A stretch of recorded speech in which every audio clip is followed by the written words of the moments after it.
haya yameletea umwagaji damu katika Afrika kwingi.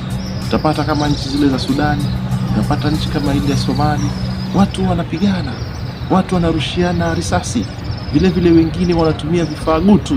Unapata watu wamechinjwa, watu wamekatwa, watu wamevamiwa usiku katika manyumba yao, ilhali tu kuna mtu ambaye aliye nyuma ya mambo hayo yote, ambaye anazidi kuwasukuma wale wakapoteza maisha ili malengo yake yakapate kutimia.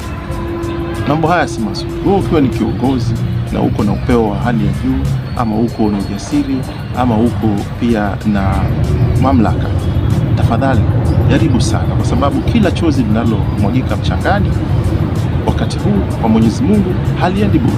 Kabla likauke, Mwenyezi Mungu naye pia atakuwa amekufikia ili akakuonyesha kwa jambo hilo si sawa. Kwa hivyo tunasema majibu ni hapa hapa duniani. Tusiwe wepesi sana kwa kuanza kutafuta makundi na kusimama